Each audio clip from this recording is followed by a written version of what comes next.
Hi, my name's Frankie Layton and this is Uncommon. Uncommon is a production by Neuralle, an agency that helps both brands and talent tell their story. To learn more, just visit neuralle.com. That's neuralle.com.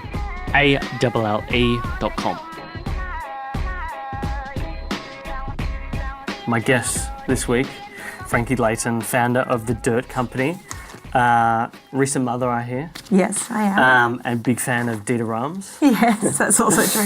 I remember Lauren and I started dating when we were like 17, 18. I remember we had this period probably when we were like 19. She just started doing comm design at Swinburne and she was obsessed with Dita Rams. Yes. Absolutely obsessed. Like we'd be the type of people who would go, there was some sort of exhibition on and like obsess over his radio design. Yes, it's unbelievable, wasn't it? When you read his stuff, you were like, yeah, this guy's so much sense. This guy is like a god. But Yeah. you know that a lot of that stuff would have permeated in that field of design eventually. It's just that he was the guy that came up with it. Yes, well, I actually found out recently that he wasn't the original less Yeah, but doesn't better surprise me. guy. That was actually an architect, William someone who I can't remember before. Well, I felt absolutely cheated, but he did do the 10 principles that I thought were pretty amazing. So. Yeah. I'm pretty sure Johnny Ives is like really inspired by that guy. Yeah. It makes sense. When you look at like MacBook Pros from that 2000 era, they look like a Dita Rams product. They do.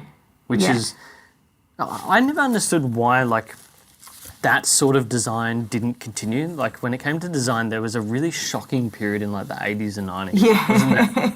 The more is more approach. Yeah, the more is more approach. That's what that Hey Whipple Squeeze This book was talking about. Is simplicity is like everything. Yeah. In whether it's design, advertising, marketing, whatever. Lauren and I have always had that in common. Is like we're not like her parents. Maybe that's a generational thing. Yeah. As well. Like I find that my parents are they're not minimalist, but they're not too flamboyant. They're not classical wogs where they've got like, you know, the pillar, marble pillar and all that sort of stuff. Like Dad's really into, is it Frank Lloyd Wright? Yeah. Yeah. They just got a house that was designed in his style. Oh, so amazing. They're like he really likes that sort of, that style of design, but...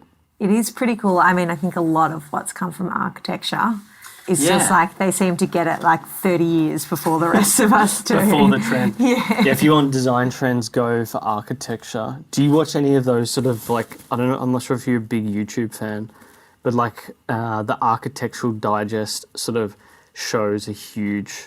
Obviously. I do. I am partial to that sort of stuff. I love grand designs, and all those sort of shows. Designs. But mostly, it's actually the building part of that really fascinates me. Like just how it's all put together. Is it the story of it, or like the trials and and then sometimes these people have these ideas, and you just think like, oh, how's that going to work? Yeah. And then sometimes they do, and sometimes they don't. So I love following that kind of journey through. It is like I'm pretty sure Grand Designs.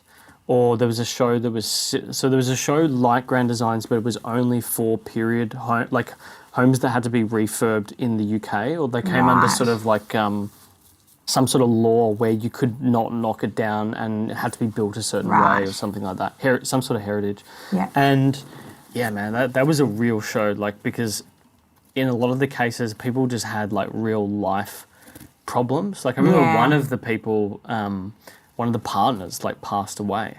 She got like cancer and passed away during the build process. Oh, that's so sad. And it was a dream home. Yeah. Oh, that makes me sad. Yeah, so that's just life, and I feel like those sorts of shows are really good like that. Yeah, that's true. Speaking of life, I know you're a bit of an ocean baby at heart. Yes. What's sort of your earliest memory of going to the beach? Oh, to be honest, it's probably being cold. We went to the beach a lot at Wilson's Prom when we were growing up. So it's pretty chilly down there. So I'd say my earliest memory is probably like those days of walking along the beach in the freezing cold, and we used to go up around the rocks and just being ice cold at the end of the day. But, I mean, I loved it. It was exploring the oceans. And back then, you know, with down at Walkerville, there's beautiful blue pools with lots of starfish and fish and cucumbers you used to squeeze and all the rest of it. So they're my early ocean memories. So so it sounds like you, not so much the beach was part of the process, but it sounds like, because I used to have this thing with playing soccer during winter in Melbourne. It was always really wet and rainy. Yeah. And you get numb hands. Yeah. And so the best part of it was actually coming home and having like a warm shower. Yeah. Yeah, the post-ocean days. The post-ocean, yeah. Like that. For sure. Because there is something about coldness that like it really like, you know, like how Wim Hof is huge now. Yeah. So, yeah, I feel like there was something that we didn't realise as kids that we did from that cold, and it was nice and refreshing, and then you get to have that shower. Yeah. And chill out. God, first to the shower.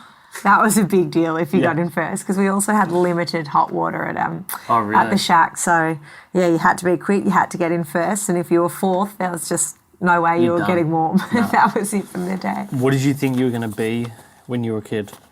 I was pretty sure I was going to be a dolphin trainer, actually. I was pretty sure. Right up until I was maybe 15 or so. And that's when I learned about animals in captivity. Right. And that was like the realisation that the animals weren't having fun. Really knocked out the idea of that profession for me. Was there a doco or something that... No, I mean, the Cove was probably really busted it right open for me. I don't know if you ever saw the Cove. Was that the one about the killer whales? In Japan. No, sorry, that was bluefish, big fish. Bluefish or blackfish. Blackfish, maybe. Yeah, that was the killer whales. Cove was about the dolphin fishing in Japan. Right. Yeah. And you know how they sold the dolphins off to captivity and all the rest of it. But no, I think that was just through my own research.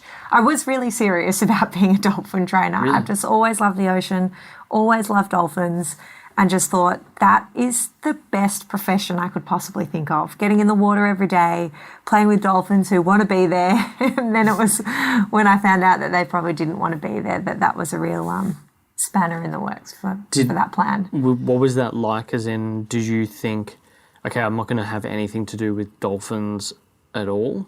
No, I then went on to decide I was going to be a marine biologist instead. Yeah. I remember having a similar belief, and then I feel like I was like 16, 17, and then I realised that your options were you had to go to Tassie to study. Then I don't know if there was a course here in Melbourne. But also that I probably wasn't as smart as maybe, not smart, but like I wasn't performing as well at school as what you probably needed to do that. Or also that you become a white lab. Like the profession itself is white lab. That for me was where marine biology fell down. I was like, no, but I just want to swim with dolphins. And so if they're not going to pay me to do that, I have to do the science as well. Then I love the idea of marine biology and all that stuff, but it is really research science. And if you're a creative person that needs to grow and build things, that is probably a bit of a challenge. Yeah. Yeah. Yeah, it's funny how, like, when you're a kid, like, to look back in hindsight and how much most of growing up is just discovering your naivety. Yeah, exactly. So like, if I think about the whole marine biology thing, I've got a feeling that I would have had probably a similar belief that you did. It's just like, well, I like fish. Yeah, so, exactly. You know, I'll be doing this thing with fish, but really what you're doing is you're dissecting fish and discovering what it is that may, different problems that may exist in different environments for different animals, and you're interested by that, but really what you like is being in the ocean with fish. Exactly. And you can probably have a job and then do that on the weekends and keep them both fun. Yeah. Was there like a lesson growing up that you sort of learnt, a principle or something like that from your parents or grandparents at all that's sort of stuck with you today? Just generally? Yeah.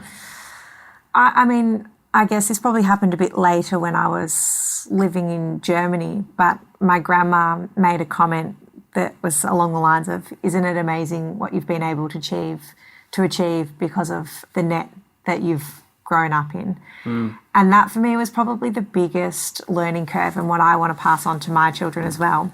She's right in that I had these ideas about what I wanted to do, and I had no fear to pursue them, because the way that I grew up, I was fortunate enough just to know that, you know, if that didn't work, you could do the next thing. Yeah. And so even probably the privilege of deciding what you want to be in a career, and all that, it came from just that feeling of security that my parents gave me, which no matter what you do when you go forward, we'll be here if you need to fall back for a bit, and then you can go forward again. And that was probably my big sort of family epiphany, and the thing that I just take into being a family as well. It's like, it doesn't matter in what setting you grow up in, but to be able to give your kids that feeling of security and you can do whatever you want, that is an amazing platform to start your life from. Yeah. And I think that's probably the one lesson that I took out. Do you think that you had that because your parents worked hard? Like, I know that for my parents, I feel like I was having this discussion with someone the other day, like, you really didn't have a lot of options. You just had to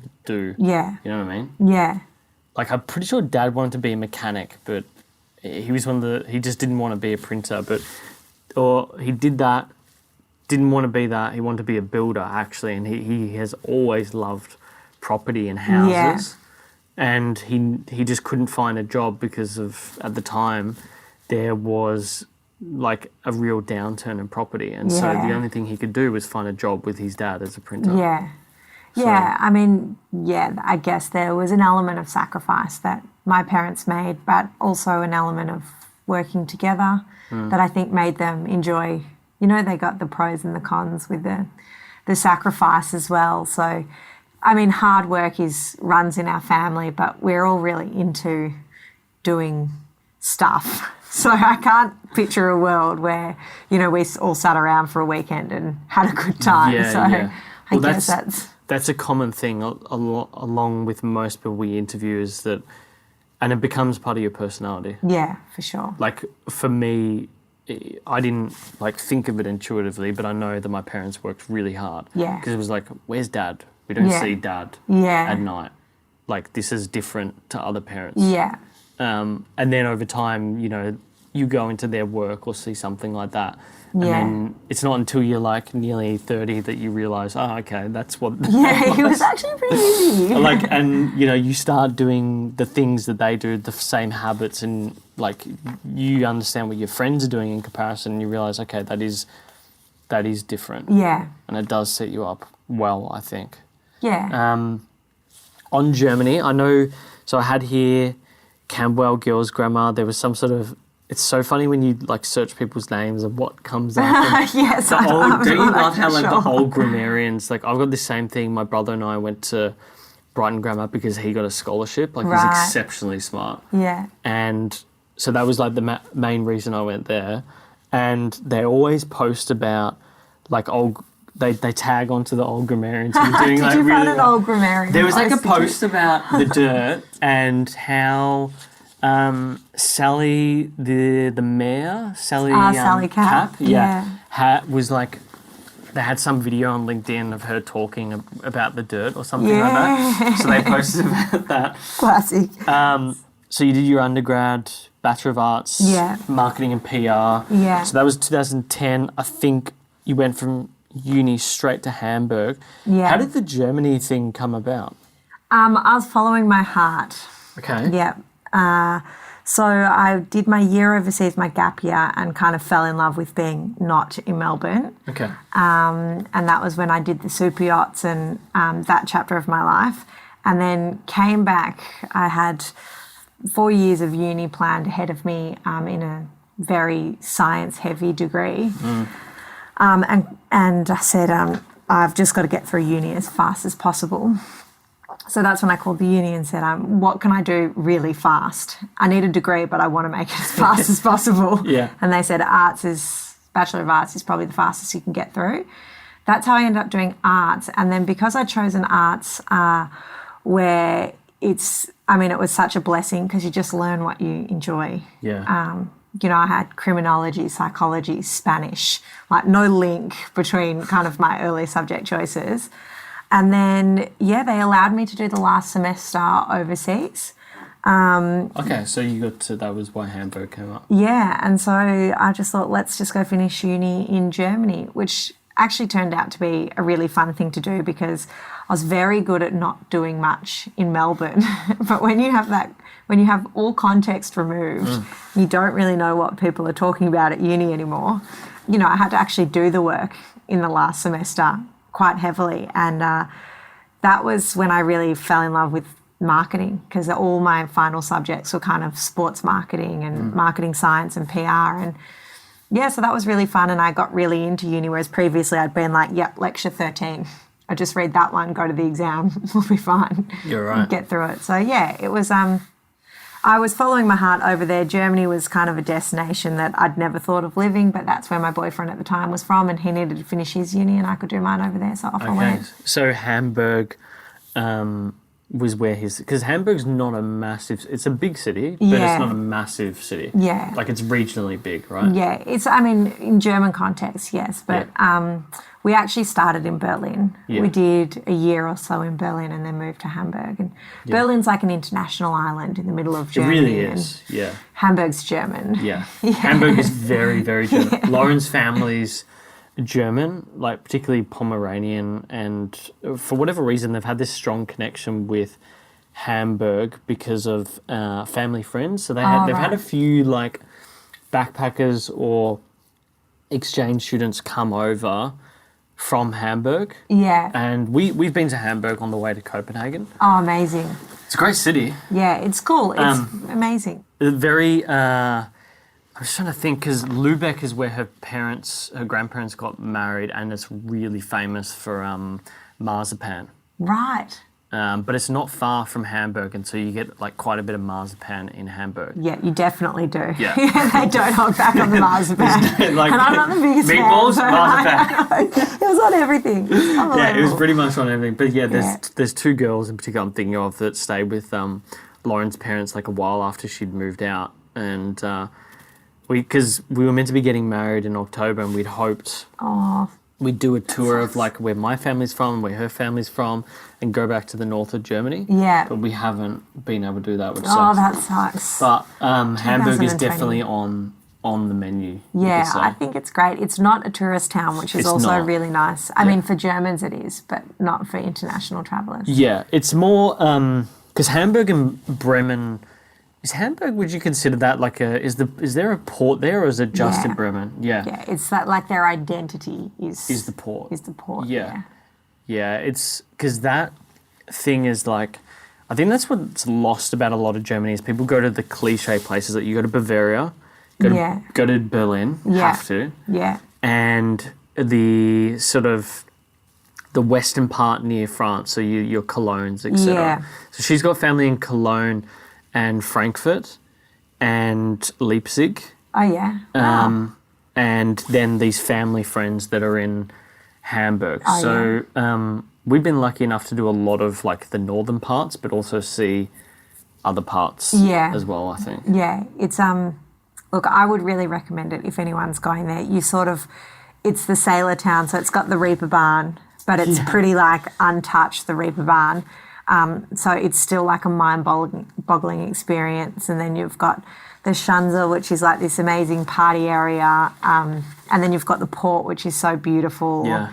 And, I mean, it's cold. It's cold, yeah. You've got the Elbe, so everyone kind of walks and picnics around the lake. It's got just like, it's a good living place. Yeah, it's that place where it's a weird mesh between Germanicness and Scandinavianness. Yeah, for sure. There are similar traditions there. Like these girls, remember they did their graduation, and everyone in graduation in Scandinavia wears like these sailor hats. Right. Like it looks like a captain's hat as part of their graduation party. I can't remember what it's called, but they have the same thing in Hamburg. Right. Which I found really interesting. Yeah, it's a sailor's town. You really feel that when you're there. Okay, so you're in Germany. You had this role which is really interesting. You obviously really stuck away there, Schultz and Friends. Yeah. So you went from really intern to strategist, came back to Melbourne 2013, and then you worked at Love and Money, Ogilvy Mather, and then finally at Tank in sort of seems like a freelance role. Yeah. Again, all the time working as a strategist. Yeah. Do you look back at that whole period in agency land and think there are some key principles or lessons that stand with you today and how you operate the business? Yeah, for sure. I mean, agency, I would really recommend it as a training ground for anybody who wants to go into business, because the whole learning how to understand consumers, it takes a minute. And then learning how to understand competitors takes a minute as well. And then obviously there's such a high creative energy that surrounds you in agency land. So like problem solving is everybody's jam. Yeah. It doesn't matter if you're a creative or a suit or a strategist or, you know, everybody loved a big problem. And so they're all kind of like the working principles that I'm really glad we took over. But apart from that, like especially as I got more senior in my role, speaking with marketing people and understanding their problem, you know, marketing's often the first department that will understand that there is a problem out there. And, you know, what'll happen is a CMO will try and fix it 3 or 4 times, and they can churn through CMOs until somebody will maybe admit that there might be a product problem or the rest of it. But so the CMOs being on the front line of these big problems, some of them were problems related to, I can't understand my customer because my distributor holds their relationship with their customers really tightly and they sell my products. So I just have to swallow whatever the distributor is telling me to do. And so that was like a check. You know, we need to make sure that we can understand our customers when we have it. And then another thing that was really emerging in probably the early 2010s was, you know, we need to have a purpose. So we would go into these workshops where we would try and find a company's purpose. And like the fact is, if you don't have a purpose other than to make money, you don't have a purpose. And kind of the veil was up on that. And consumers weren't swallowing like, you know, my insurance company's purpose is to make me feel whatever. You know, they know the insurance company's purpose is to pay when something goes wrong. Yeah. And so all these kind of ethereal notions of what is our why, and Simon Sinek just come out and says, it's not what you do, it's why you do it. And everyone in the marketing department's going, why do we do this? We've got to find our why. And that was like a really interesting lesson for me as well, because I think even now when you see businesses that have purposes for the sake of making money, I think consumers are onto that as well. Yeah. You have to kind of be quite authentic in you believe what you're trying to change. But also that what you were saying before, you can't sell people to this oftentimes grand idea. Sometimes you're just a chocolate company that makes chocolate and it makes you feel good sitting on the couch. Yeah, exactly. And there's nothing wrong with that. Yeah. And I actually noticed that in the way that you guys market, you talk about the higher level things, but also you don't shy away from the fact of like, what's the cost per wash? Yeah. So that's the thing, like I just saw as an outsider that you probably picked up from being an agency land. I feel like a lot of businesses, and that sort of comes down to positioning, they always forget about positioning. Yeah. They're just like, we're this company and this is that, and they worry about what their competitors do, but what makes you sort of different? What does make us different? Yeah, why would you buy, you know, this versus this? And that's something that I think you've gotten right pretty well. Yeah, I think so. I mean, we are purpose-led almost to our own detriment sometimes. Yeah. You know, we can lose days in the warehouse experimenting with recycling plastic or what we're going to do with the next product design. And, you know, if anyone else that was an actual business person got their hands on the business, they'd probably say, just sell more product. You should all be thinking about, you know, selling more product at this time. But that's the interest base of almost everybody that works for us as well. So laundry detergent for us felt like we really cracked the code on how to create a green formula that really worked in a high concentrate level. And so that was obviously a price of entry to our success. But we wanted product that was beautiful, that people could fall in love with. But we also needed product that really worked. And then above all, we wanted people to understand that this is not a set and forget company. This is a company that's working towards trying to reduce plastic waste and trying to tackle it from a lot of different angles. And laundry is what we do right now. Laundry may not be the only thing we do in the future if we find more ways to move where we feel we can have big impact and so on and so forth. So I think for us, it's like we had to get those, what I considered the ticket to entry, a low cost per wash, a great formula, beautiful design, functional design, great convenience. All those things were kind of our price of entry. And then that other stuff that we work on, which is the stuff that we can just lose our minds in for days. But our customers love being on the journey of success as much as they do of our failures. Yeah. Well, when I was looking at these bottles, I thought, you know what we should have done? We should have placed it next to... We've got like sort of one of those green, supposedly green sort of wash type things. Because Lauren's got sensitive skin as well. And... I find like washing is one of those things. It's so interesting that you saw, like if you go on that aisle, it's a shit show. Yeah. Like it really fucking is. Yeah. Like she'll tell me, because I do the shopping, I love to cook, cooking, trees. Yeah. Most woggy thing ever, but that's my shtick. But it is really weird if you look at the containers in comparison, they're so blocky. Yeah. And you look at it and you go, fuck, like you're really right. Like if you look at this thing, it's so slim in comparison, you can already tell, even the thickness of the plastic. Yeah. There's so much of it. There's so much of it. It's so awful. The thing is, you don't realise until you see the comparison. Yeah. And that's where the positioning thing comes in. I think it's a hangover from the more is more world. Yeah. I saw this ad the other day that was on the front of the Time magazine in like 1970 or something. And it was when polystyrene, everyone just got their hands on polystyrene.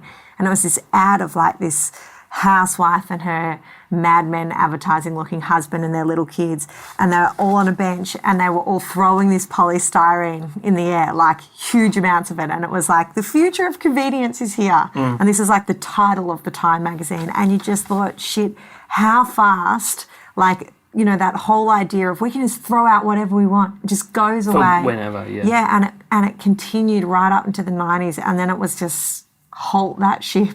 Well, stuff's got to go somewhere. Do you remember? You've seen Mad Men? Yeah. Okay. Do you remember there was an episode where they're at a park, and they're having like a family picnic, and the main guy's just having a beer and they're drinking or eating whatever, and there's just all this rubbish that they just leave, and it's like, and then they just go. Fuck, that was like okay then. It's like what you found during the process of working out this idea of the dirt. You know, this idea when you're in the super yachts and people would just dump rubbish. Yeah. Was crazy. And I remember a similar thing because we went to Turkey in sort of 2012 or 13. So this was just before the law came in. And I remember thinking, like, we saw people dumping rubbish. Yeah. And because my dad's business his whole business, I think, is like 100% as a printer green. So like everything is recycled from paper to plastic to whatever. Yeah. The whole roof is covered in solar. Nice. So it's like this enclosed sort of loop system. Yeah. And that's how they've been able to maintain a competitive advantage because, you know, a Qantas or someone will come to them for a print job and they can say, well, it's 100% carbon neutral. And he was just like, he's always been so finicky about recycling. Yeah. He's like, don't go, Did you ever get the gold stars from the council? No, but like my dad is the type of person, like we'd have the 3 bins, right? Yeah. The veggie, recycling, normal. But we also had like a specialised paper bin. Yeah. Because he would bring it in to work and put it in part of the recycling and stuff like that. I just had a really interesting idea for an ad for you guys. I have to show you. We did this ad recently for our social media advertising, and so we created a bunch of like 4 different types of creative for 2 different demographics. Yeah. And it's basically similar design, like a beautiful bottle. Yeah. Like it's sort of like an Aesop type bottle. Yeah. And it's the theme is with us, without us, right? Yeah. So the without us before and is basically like a bottle in sand washing up on the beach. It looks really messy and gross and not hygienic and bad for the environment. And then the other bottle is just like really perfect looking. Yeah. And that is our best performing ad. And I just thought like the perfect ad is a nondescript bottle just literally washing up on like Brighton Beach versus this. Yeah, it'll stay in your home forever. Yeah. I like it. We'll bake something together on social and see what it does. You can have it, but I just think that looking at the bottle, like that was the first thing that came to my mind. Yeah. In particular. It's a different experience to what you'd expect in laundry. You. Yes, you. Are you intrigued by this episode? If so, go to our footer on the website, neuralle.com, neuralle.com. We're going to give you an insight. Each week it's going to be on business, marketing, or a topic that we covered in the episode at all. We'd love your support and it would help us in developing the intellect around this series. But without going on too much longer, let's get back into this episode. So the dirt, I know you were doing...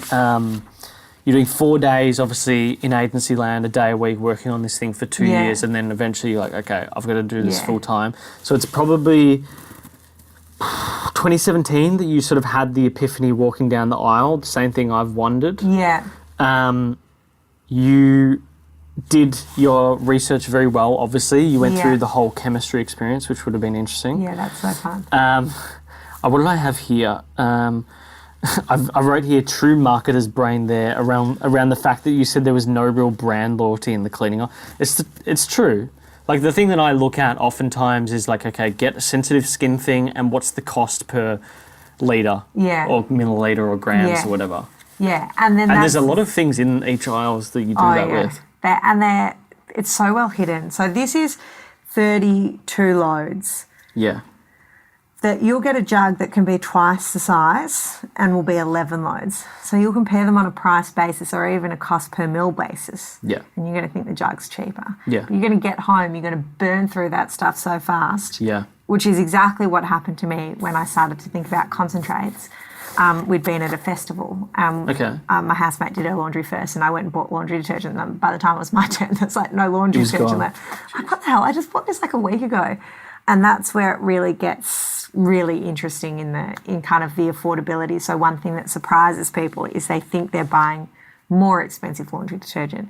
They get down the road and they realise it was far cheaper in the long run because we're helping everyone measure their dosage with the pump, and it's just economical. It just works out that way. It is still pretty well priced if you match it on that basis. But even when you look at those bottles, like they're not exactly cheap. And we've had this thing recently because we were trying to work out, I think you covered it in an interview where you spoke about like the dosage. Yeah. So we've gone from like, it is a real fine thing because we've done it where you put in too much and the thing has completely like soap suds everywhere. Yeah. And it just smells of chemicals. Yeah.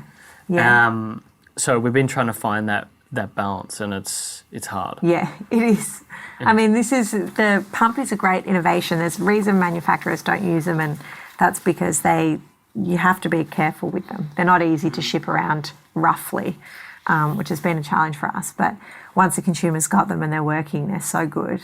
So when did you realise that the stress of the opportunity was less than the potential downside of starting a business? Oh gosh, when will I realise? I'm not sure. It's a work in progress.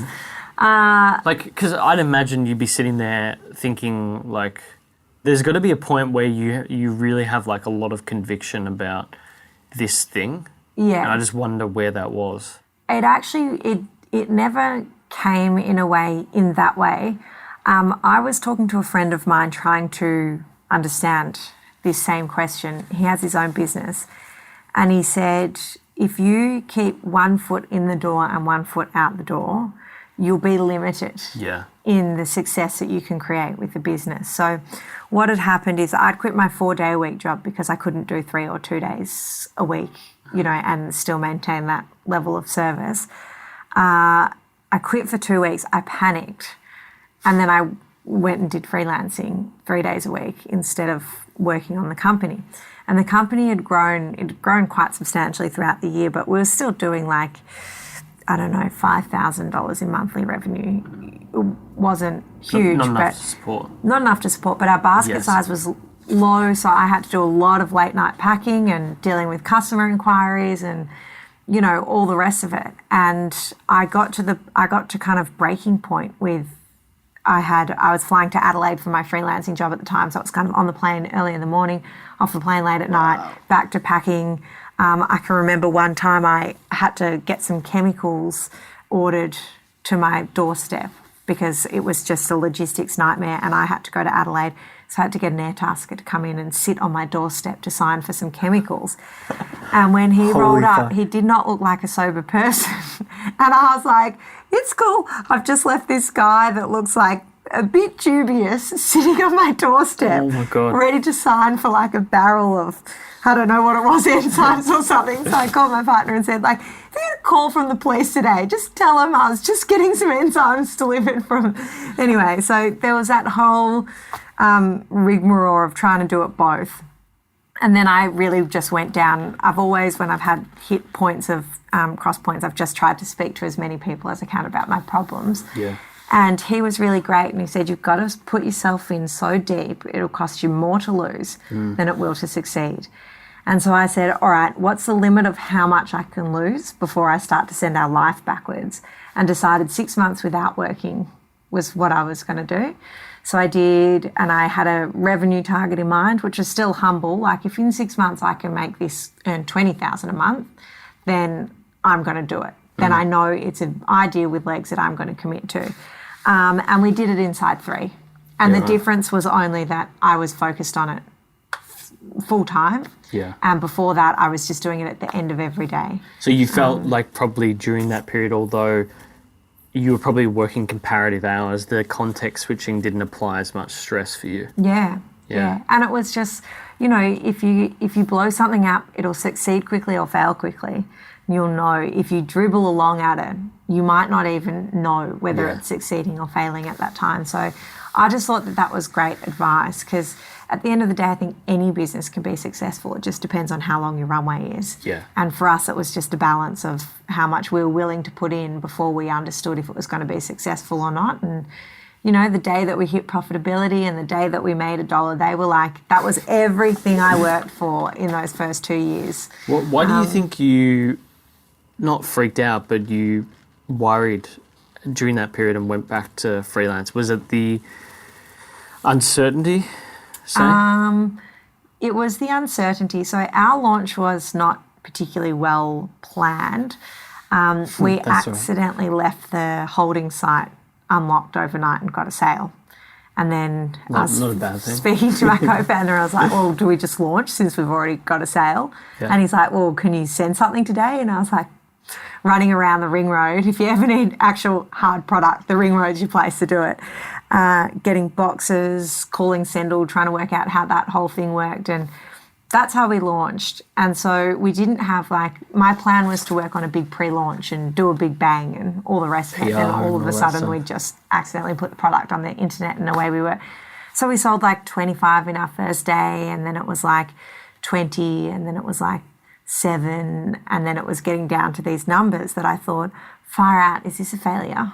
And that's what I freaked out by, because it was, when everybody started sharing it and it was working really well. And then it probably took me that next 6 months of doing both to realise if you build a beautiful product and put it in a cave, no one's going to find it. Yeah. We hadn't done any marketing. Yeah. And I was the marketer. So it surprised me that it took me that long to realise that you probably need that other side to be churning as well. So that was just slowly building up, learning things like Facebook advertising.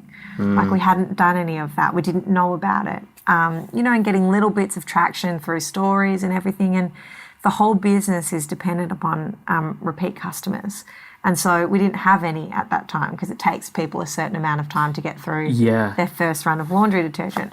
So it was all that sort of stuff that freaked me out, that I just thought, shit, I don't know if this is going to work. And also an instant loss of income. Yeah. That was a bitter pill to swallow. But that's also a thing that I feel like a lot of new entrepreneurs realise in the early days. I remember you had this note in a prior interview about, yes, you're growing really quickly. I think it was between June and February after the launch. Yeah.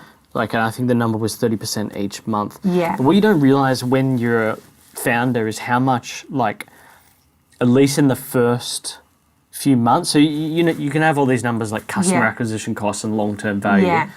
But you don't actually realise what the cost means to the business in the short term until you get that LTV. They actually have to then come back. Come back and purchase to make that effective. Yeah. Which is the hard part. Yeah.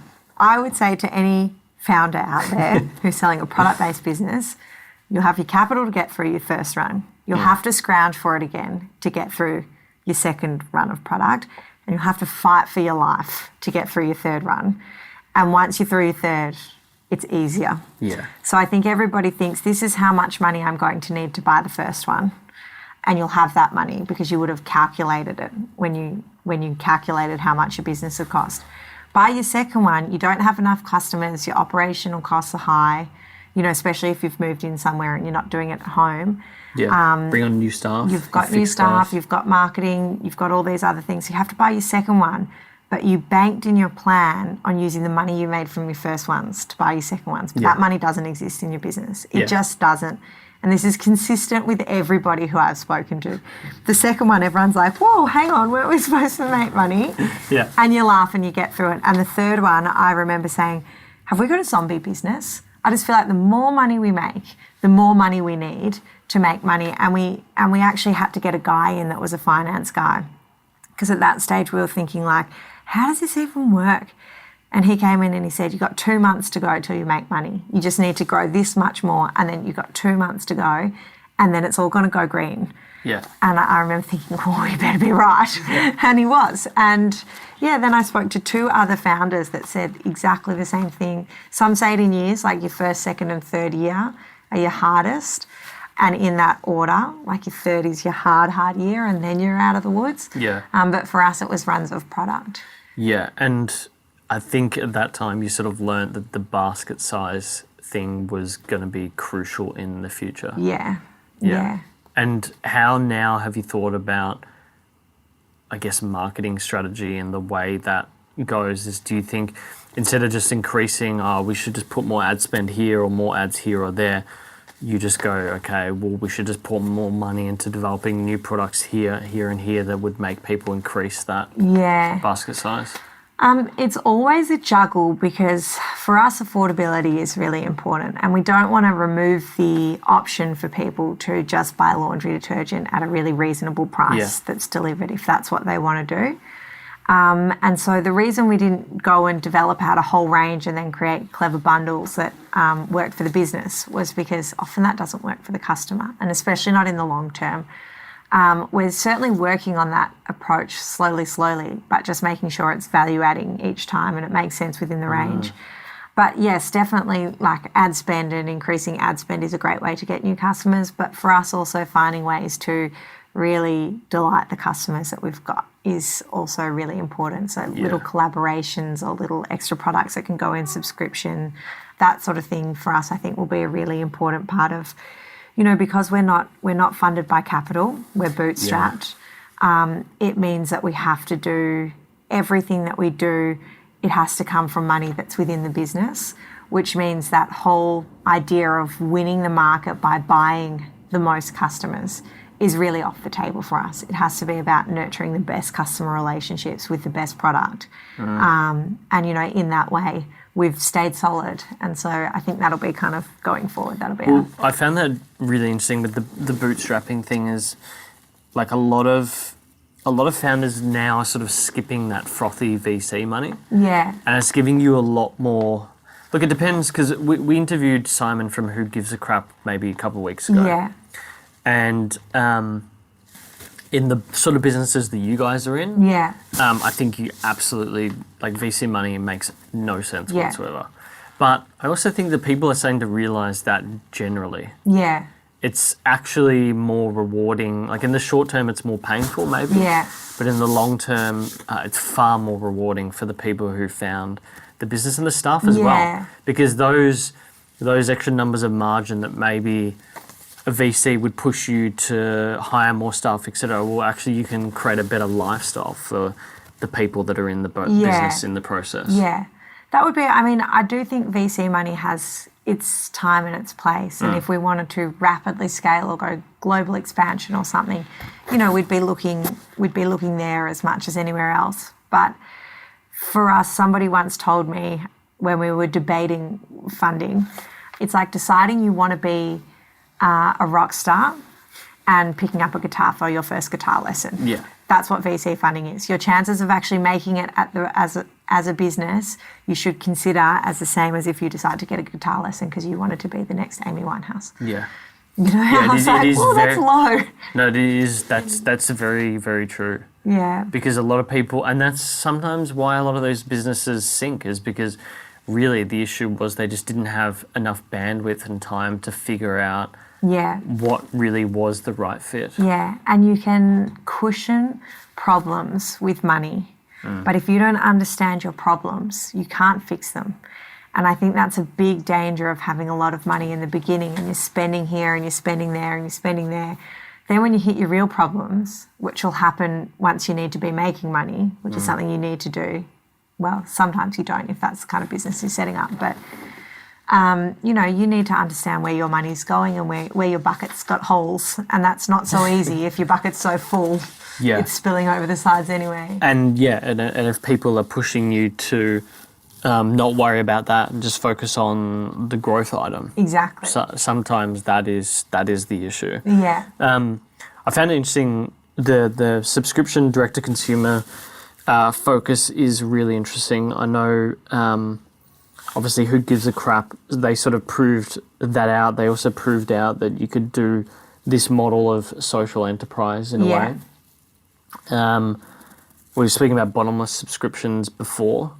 I know that you sort of had this lesson early on, which at the time it sort of sounds like you weren't too happy about. Like you were told basically from someone that you had to have money to just go and start this youth foundation idea that you had at the time. Yes, yeah. And it had me thinking, it was sort of the similar time that effective altruism became a thing. Have you ever heard of that? Yeah. Yeah, so how key was the sort of donation element to you when you launched the business? Was it like one of the first things you thought about, or was it like, okay, this idea that I've always had in my head is cool, and now I've got a thing I can do it with? Yeah. It was key. I believe that in the past, you made a lot of money and you donated to charity, and that was kind of the equivalent of doing good.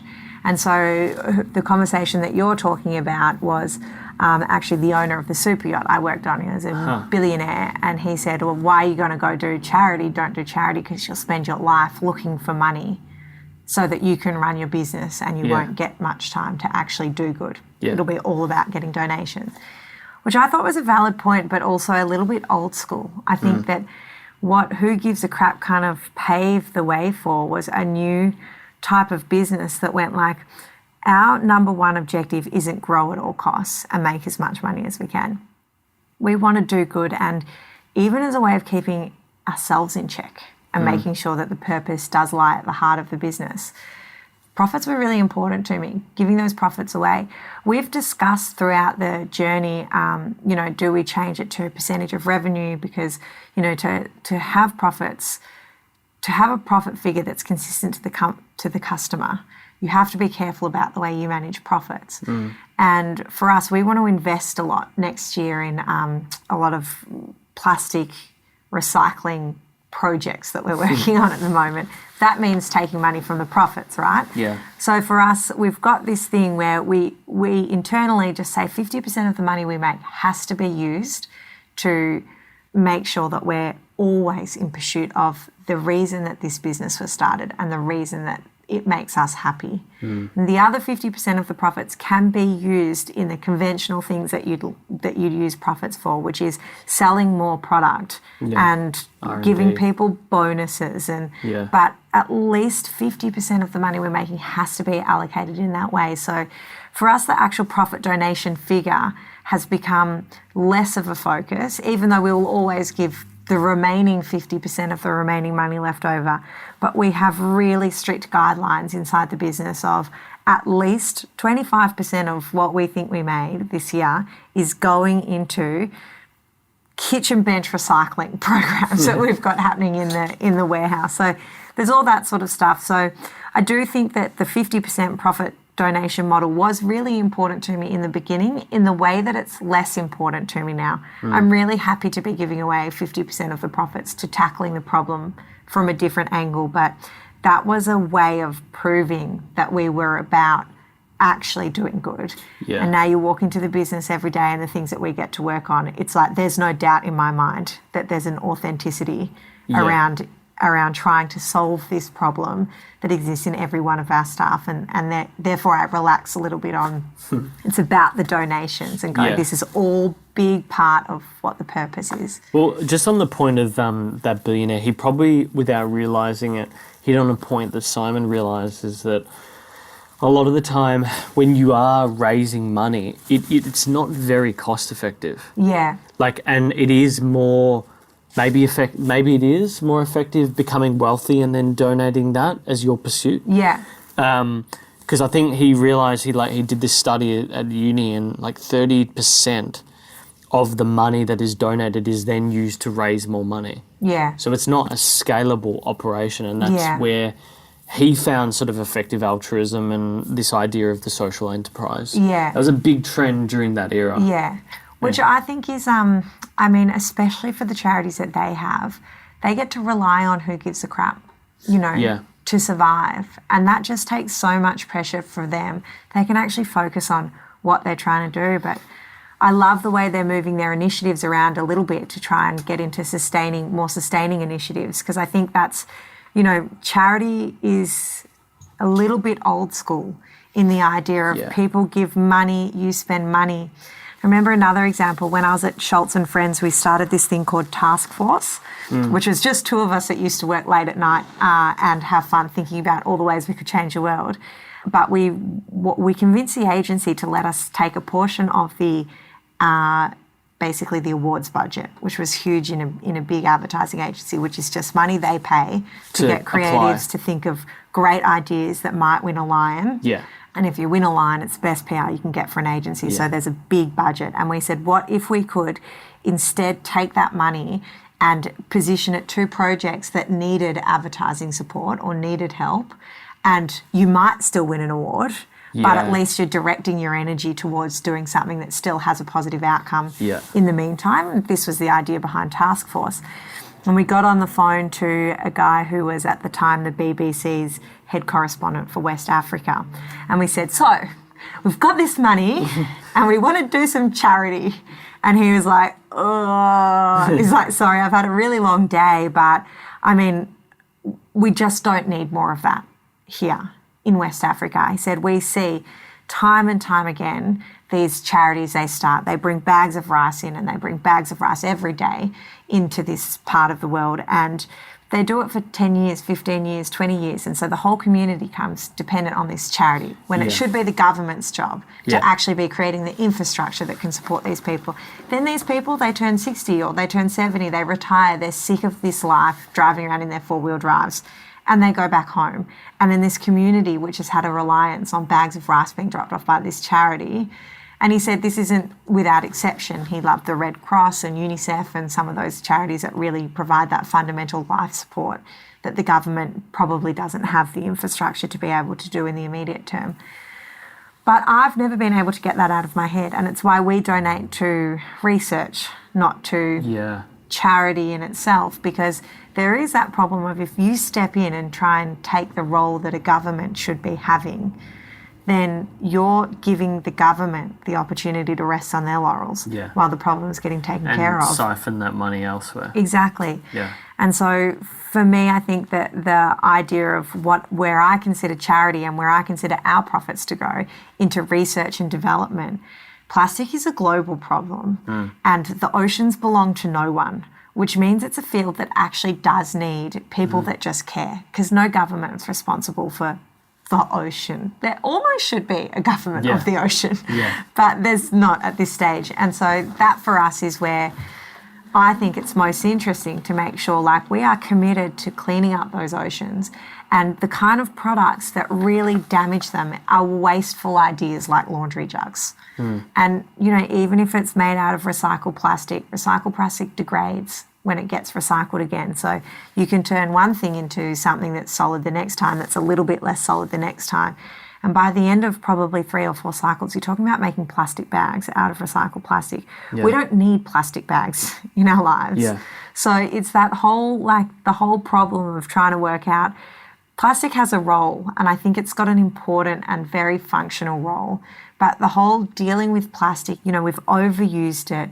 We've gone to an over-convenient society, and we haven't figured out mechanisms to keep that same convenience but take out the things that are damaging. Yeah.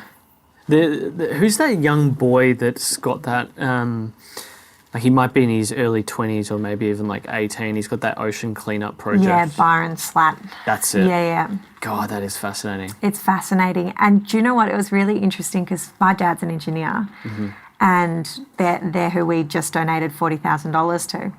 And he said, you know what's so interesting about them? It's people that are young enough, that are naive enough to believe that they can change it, that actually can. And he sees from an engineering perspective, there's a lot of holes in the idea, whereas we see somebody who's willing to work through thousands of holes in this idea to maybe create a change. Their life. Exactly, and it doesn't bother me if it's not working right now or if the plan to get it to work is potentially not the most engineeringly sound plan. The point is somebody is investing their time in trying to work out how to pull those mountains of trash out of the ocean, and that's worth everything to us and to our customers as well. What's the most, because this is, I agree, that whole research, investing in things like R&D or activities that will help a community support itself forever and not rely on you.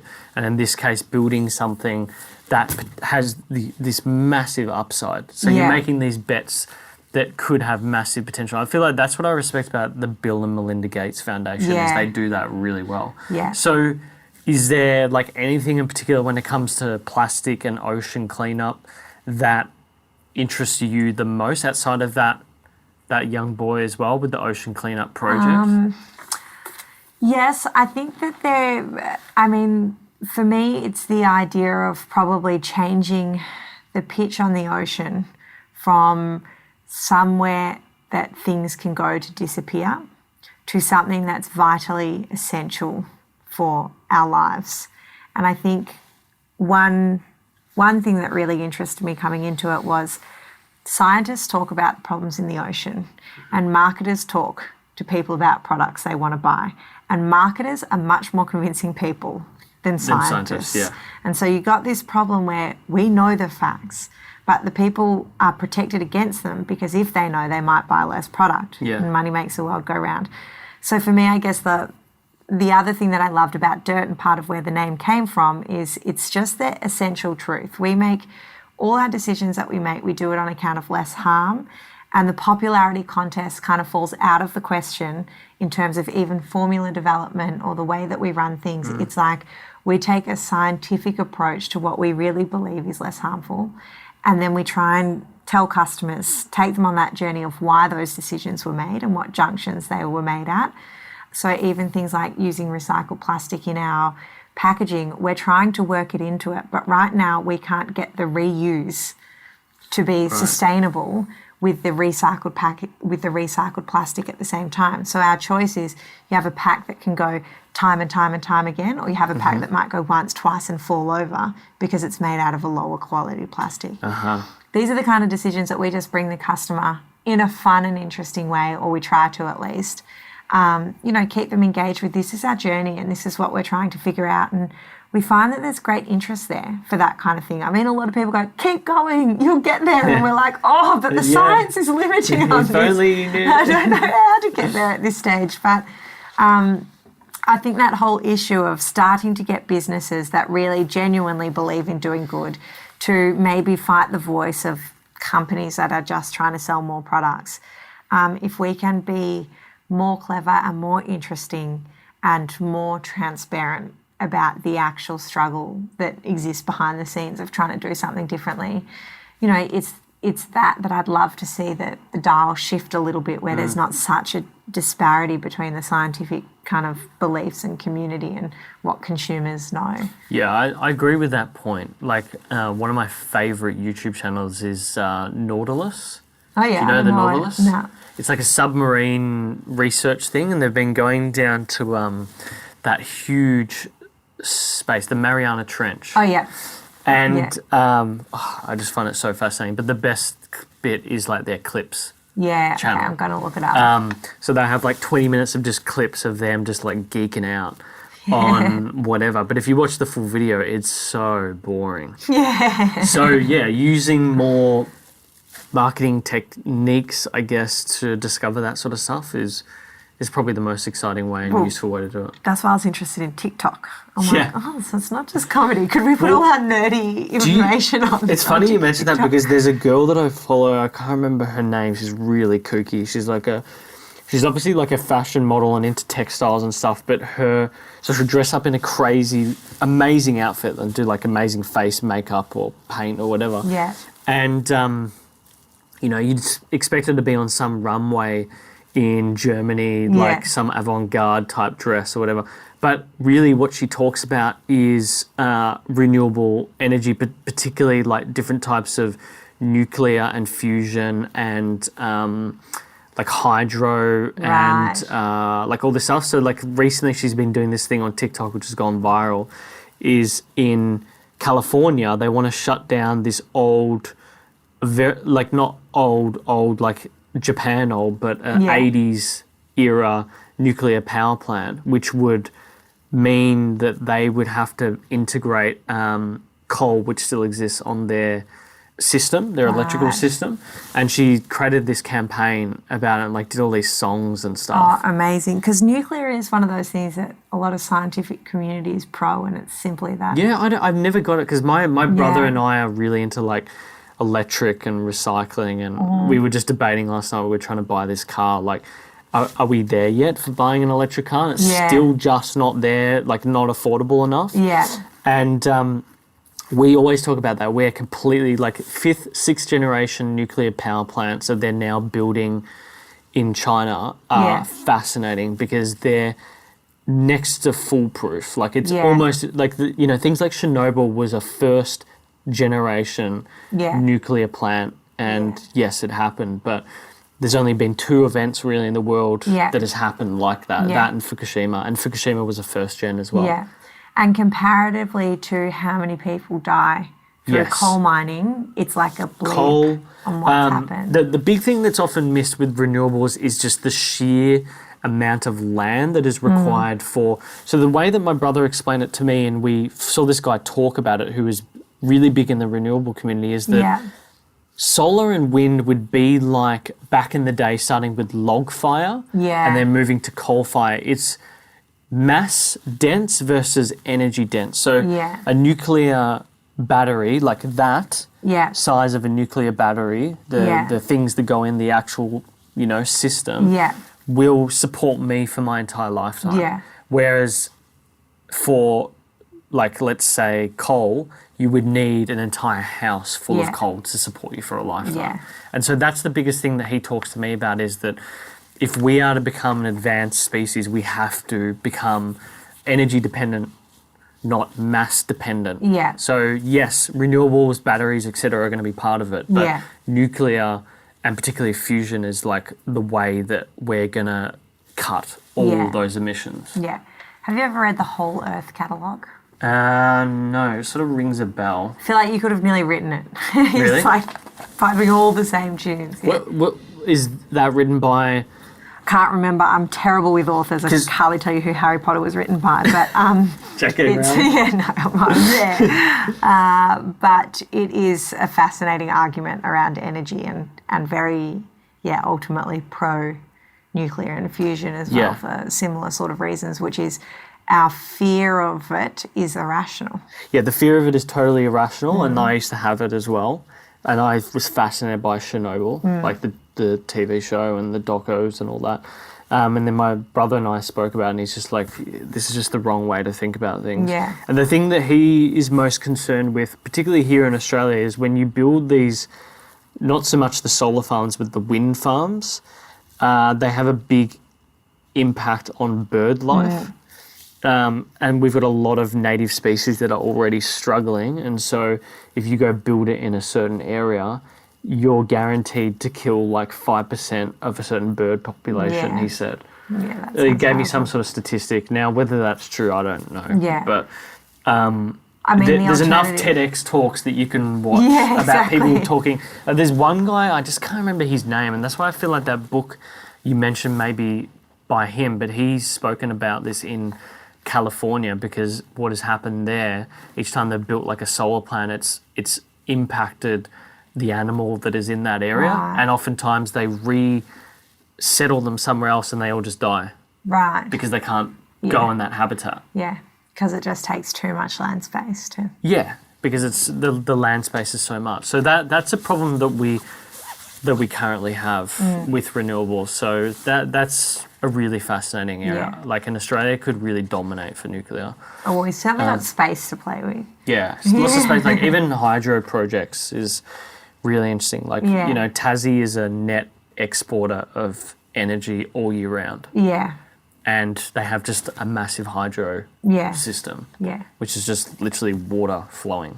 Yeah, and they got a lot of water. And they got a lot of water. I got to ask, like, you must get a lot of different topics. The obvious one is probably talking about the whole super yachts thing and discovering, you know, the dirt and all that sort of stuff. But what's the topic that you wish people asked you about? What do you wish you could talk about more in these interviews?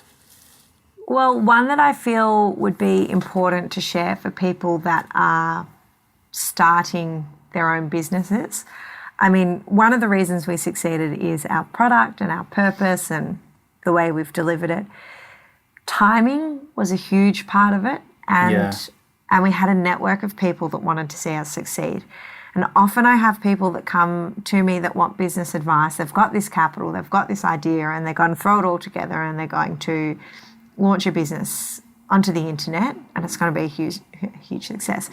And it very well might be, but what was amazing for us without the money is we could feel our way to what the customers wanted, and we could feel our way to success. And I wouldn't change that part of the experience for anything. And I know I wouldn't have got that part of the experience if I had sat down at the beginning and done a calculation on specifically how much I needed to be a successful company. So I guess that would be the only message that I feel like is often overlooked in these conversations or in just podcasts in general is don't underestimate how when you get traction, you know you're getting traction. And when you have an idea that's good, you know that it's good because people will take it even if it looks like 70% of what you intended it to look like, or even if you forgot a box, or even if you forgot this, that, and the other, because the idea is good, the timing's right. So it's that whole Silicon Valley mantra, like if you were proud of your first product, you waited too long to launch it. It's that whole thing. The only thing that I would say is the idea is important, the timing is important. The actual execution of that and getting that 100%, for us it wasn't as important because there's certainly parts of what we did that I am embarrassed about these days. And making sure that you have a strong network around you is really important because it was hard. It was really hard. And there was times where I just thought, I don't want to do this anymore. It's too hard. You know, I worked for 1.5 years without any wage. And, you know, by the end of it, my undie drawer needed just a complete wipe out because, you know, you shouldn't have the same undies for 5 years in a row. Yeah. But I couldn't afford anymore. You can't afford new clothes. You can't afford new clothes. You can't afford new anything. And so... Yeah, that's the life. That was the life, right? Even, we should meet up and talk about business at this cafe. And I'd think... No. What about if we just sat on a park bench and had a coffee instead? So, I mean, that side was tough. Like, obviously, the having no money is tough as well, but it was nice that there weren't kind of investors as well. But, yeah, I would just say just be really careful when you're launching an idea to make sure you have enough room to feel your way through what the successful parts of it are going to be. Because if we had just put everything we had into the very first thing of what we launched, we would have missed so much that makes us kind of who we are these days. Well, it sounds like, so timing you can't really impact. Yeah. Like you can, maybe you can convince yourself that I should do this right now versus wait. But at the end of the day, a lot of times you can't. But the network thing, I'm curious what you think there that people can do. And to me, it sounds like generally you're talking about, because you read 30 minutes a night, right? I do a similar thing. I think the only way I've been able to explain it to other entrepreneurs is you just have to be an open and creative person, and you have to always be reading, always coming up with things, giving your brain space to do that and be creative, whether that's through a network or books or whatever. Yeah. And that awareness over time will just give you space to work it out. Yeah. Does that sound about right? Yeah, I think so. I mean, definitely the point of the network for me was about taking nuggets of experience from everybody else and chewing them for a little bit and seeing what I could take out of them. And so I did not walk into business with a network of entrepreneurs. No way. I worked my ass off to create that network that I've got now. I used to pick one person that I wanted to speak to every month, and I had to have one important conversation with somebody I didn't know. And so I would send them laundry detergent, and then I would follow up with their assistant. And in the end, you only have to do that a few times before one person can introduce you to another person who knows another person who might be able to help you. And I remember having conversations where people say, "And how'd you get my contact number?" And I'd be like, "Oh, well, that's a long story." But I really worked the chain on that one. Do you know what? When you say that, now I realise how lucky I am having this podcast, because there's so many people that we've become friends with, or you have relationships that you're just on good terms with that just would not exist if you just said, "Hey, can I grab a coffee," or whatever. And sometimes you as well on the network thing, you often, I don't know if you had this, but I overlooked certain people that you had in front of you that you should have been tapping into because they're willing to do it, or they have a perspective that you just, I think in particular, Dan Monheit, who runs Hard Hat Agency, has been immeasurably helpful for me. And when I was starting out in this space, I just didn't even think, ask him this or that. He's open to the discussions. I don't know why I thought that. Maybe I thought he was busy. Maybe, I don't know. Maybe you thought you were competing, which often turns out you're not. Maybe, maybe I naively thought that. Yeah. Because I'm sure I may have thought that initially, which is just ridiculous to think, because he's in a totally another level. But he was me 15 years ago. Yeah. And so to have that is... sometimes you just don't realise, and sometimes you just need to sit and think about who those people may be. I think that's so important, and I think there's a lot of great incubators like StartMate and all the rest that will give you that. But there's a lot of people that have great ideas as well that maybe don't have their presentation polished enough to get into those incubators, or maybe not ready to throw that much commitment into the business at the same time. That doesn't preclude you from accessing those networks. And I think, for me, I would just say if I hadn't had done that conversation thing, and I really put myself out there and walked into these places and found these people sometimes, and even the first desk that I had, it was because I struck up a relationship with a co-working space across the road because I was a neighbour, and then they gave me a space for free. Just all that stuff. And then it turned out there was 8 other businesses that were at very similar stages to me in that same thing. And we've all grown together through the information that everybody else is. Chat together, and so things like Facebook advertising, which I mentioned we didn't know about. It wasn't a coincidence that I got that desk at the same time that I learnt about all those things. So, I would say, yes, your money is important, and yes, your idea is important, and yes, your execution is important, and those things are well and truly discussed in business kind of podcasts. But I would also say don't underestimate the support network you're going to need when the times get tough. The people who are going to have the advice that might just crack open the next door for you and say something so interesting that you're like, oh, that just pacifies that whole chain of fear. Why didn't I think about Why didn't I think of that first? Yeah. And then the other thing is timing.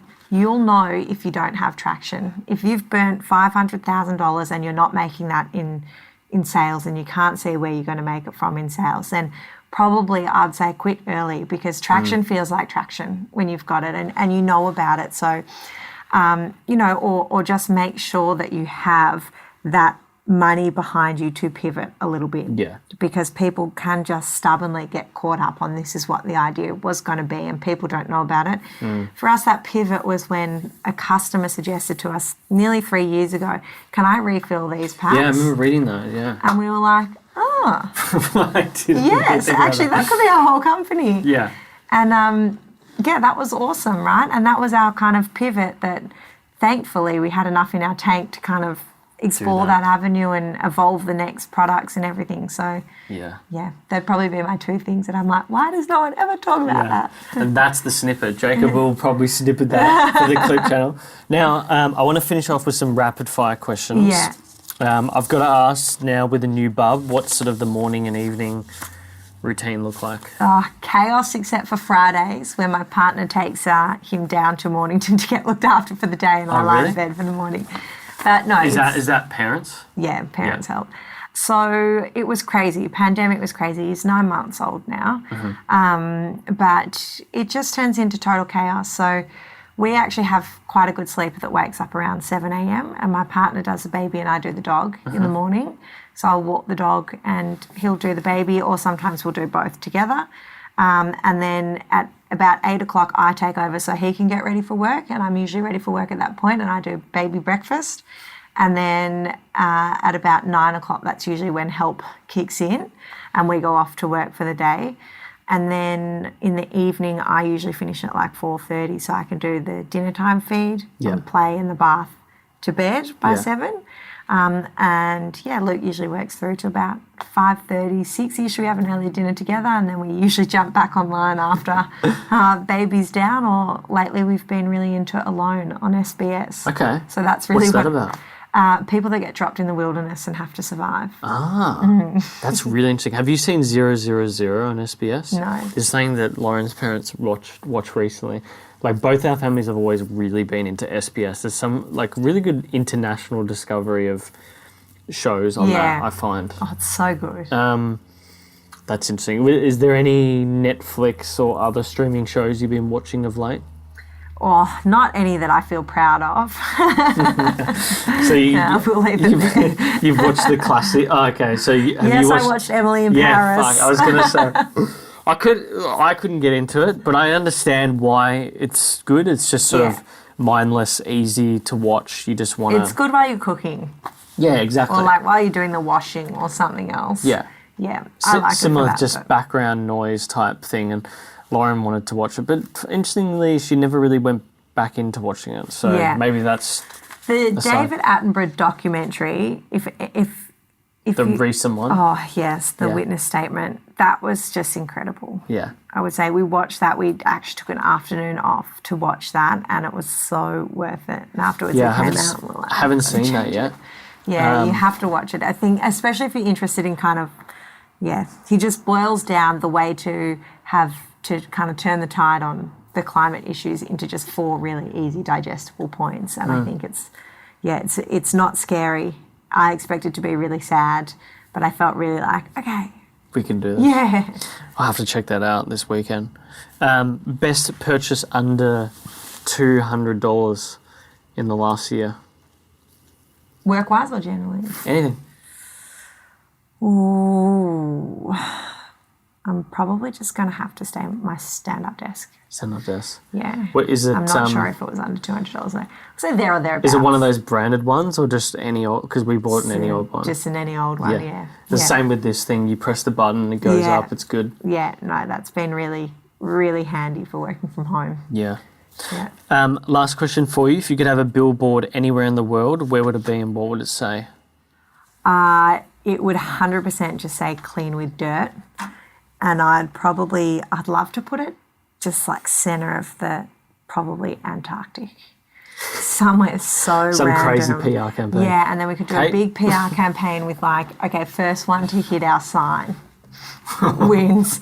And we just start this big trek of all our customers, like whoever can get there first, we'll give you $1 million if you can get there first. But along the way, you have all these like things that you have to do, like you can't create any waste, and you can only forage what you find, and you have to have all these. Anyway, it's like probably bring a on whole all other the business shows. idea. Bring on all. It's like Spartan Race Antarctica. Exactly. Spartan Race Antarctica. That's 100% it. Where can people find the refill packs? The standard packs, where can they find you guys on the interwebs? At www.thedirtcompany.com.au. Yeah. And where are you on? Are you on social media? Yeah, we're at The Dirt Company and The Dirt Company on both the socials. Hopefully we'll be The Dirt Company on TikTok by the end of the week. I'm feeling inspired. And so, we're mostly online. Cool. A few shops dotted around, but easiest online. Yeah. Frankie, thanks so much for coming in. I Thank apologise you so for much mixing for up your last name. That's so fun. And guys, go check this out. And thanks for coming in. Thank you for having me. Thank you so much for checking out this episode. If you do like it, please subscribe. And of course, like if you're watching the YouTube video as well. We'd really appreciate that. You can also find our Clips channel in the description. For audio, if you're not already listening, you can search Uncommon on Pocket Cast, Spotify, and Apple Podcasts quite easily. For video, if you're not watching, you can search Uncommon on YouTube. And for behind-the-scenes takes and clips on social media, then definitely check out @uncommon_show on Instagram. But otherwise, look, thanks so much for tuning in, and until next time, thanks for listening.